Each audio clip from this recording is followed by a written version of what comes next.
আমার বাবার খাবার ফেলে দিচ্ছিস তুই? কেন খাবার খাওয়াইনি দেখে খান সাহেব আর পঙ্গু হবে না, সারা জীবন ভালো থাকবে তাই।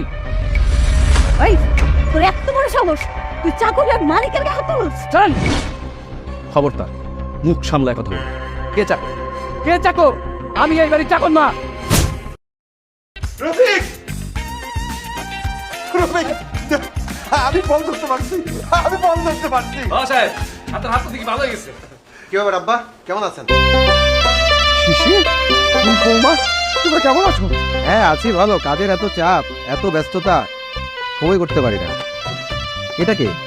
ও ও হচ্ছে রফিক, তোকে আমি বলেছিলাম না আমি একটা কাজের লোক রাখবো, ও হচ্ছে সেই। আচ্ছা, তুমি তাহলে সেই ছেলে? হ্যাঁ, দেখতে পাচ্ছ না বাড়িতে মালিক পক্ষ এসেছে? হাঁ করে তাকিয়ে না থেকে যাও, গাড়ি থেকে আমাদের মালামালগুলো নিয়ে আসো। আর শোনো, মালামালগুলো রেখে আমাদেরকে ওয়েলকাম ড্রিঙ্কস দাও। আচ্ছা ঠিক আছে ম্যাডাম, মালপত্র তো নিয়ে আসতেছি, কিন্তু আপনার যে ওয়েলকাম ড্রিঙ্কস এই জিনিসটা কি? এই জিনিসটা কি মাথায় দেয় না খায় আর কি, আমি তো জানি না। Stop nonsense. বাবা, আপনি থেকে পুরো বাড়ি জুড়ে হচ্ছে অশিক্ষিত মূর্খতে ভরে ফেলেছেন। আব্বা আমি আপনাকে আগেই বলেছিলাম কাজের লোক যদি রাখেন তাহলে ন্যূনতম এসএসসি পাস হওয়া কাউকে রাখবেন।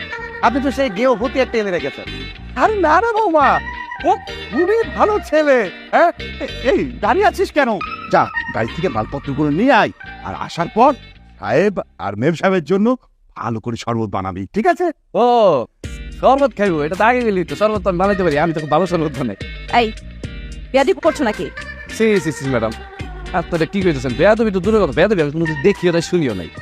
কিন্তু আমাকে গ্রামে তখন অনেক দূর থেকে পোলা মাইয়ারা বাপমার কাছে যায়, তখন তারপরে পায়ে ধরে সালাম ধরে, তারপরে জড়াই ধরে।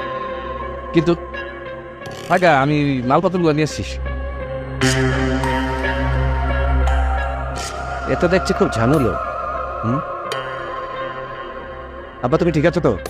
হ্যাঁ, আমি তো খুব ভালো আছি বাবা। দেখছিস না এই অল্প কয়েকটা দিনের মধ্যে ও আমার অচল হাতটা কিভাবে সচল করে দিয়েছে। আমি খুব ভালো আছি বাবা, খুব ভালো। গ্রামে এসেছে একটা কারণ আছে।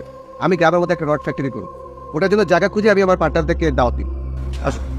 আচ্ছা, তোরা রেস্ট নে।